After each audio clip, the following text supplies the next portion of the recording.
If you've been scrolling through endless specs, watching YouTubers compare the same 5-core rigs, and still feel like you might end up with a box that sits idle in the corner, this review is here to cut through the noise.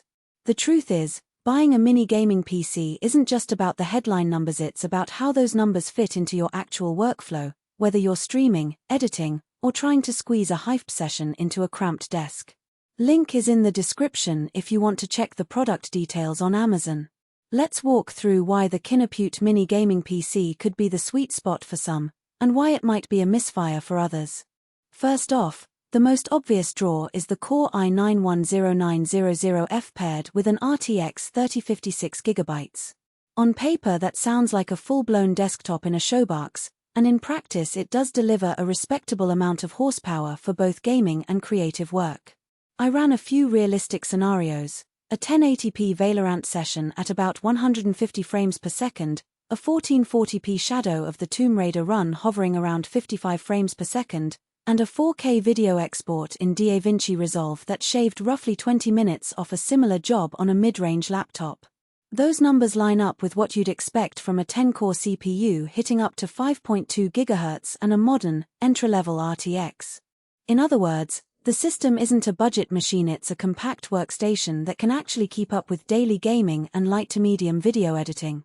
Where the mini form factor becomes a double-edged sword is thermal management.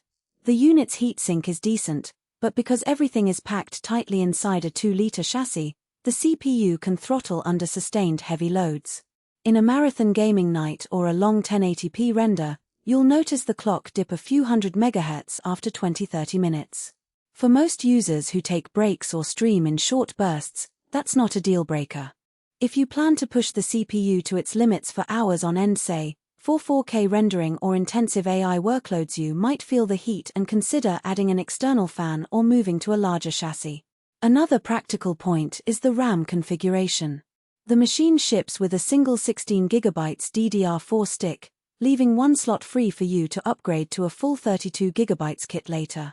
That's great if you're comfortable opening the case and swapping modules, but it does mean that out of the box you're not hitting the full dual-channel potential yet.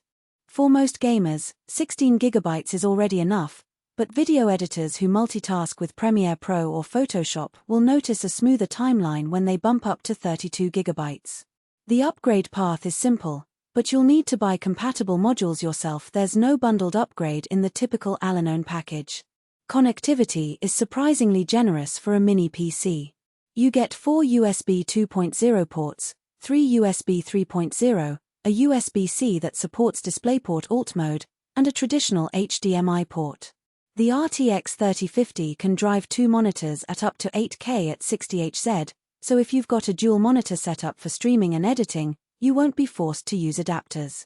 The Wi-Fi 6E and Bluetooth 5.3 stack also means low-latency wireless gaming and quick file transfers with newer peripherals.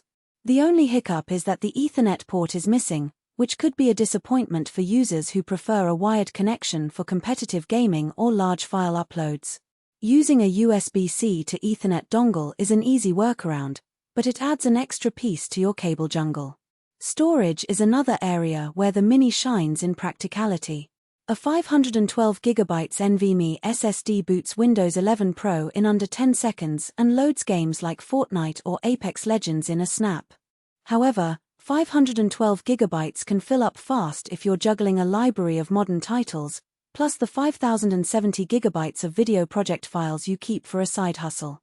The good news is that the M.2 slot is user replaceable, so tacking on a 1TB or even 2TB drive later won't be a nightmare.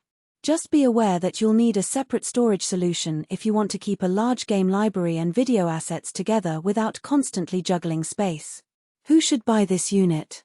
If you're a gamer who wants solid 1080p performance, occasional 1440p play, and a machine that can double as a light editing workstation, the Kinupute mini gaming PC hits a sweet spot.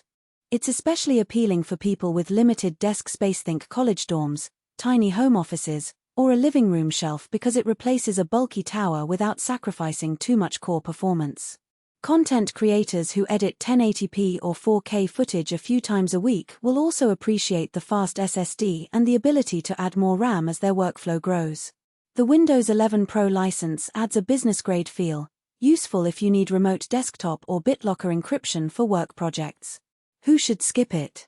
If your priority is ultra-high framerate 4K gaming, the RTX 3050 and the thermally constrained i9 won't keep the numbers where you want them. Power users who routinely run multi-minute stress tests, heavy AI inference, or large-scale video rendering should consider a larger desktop with a more robust cooling.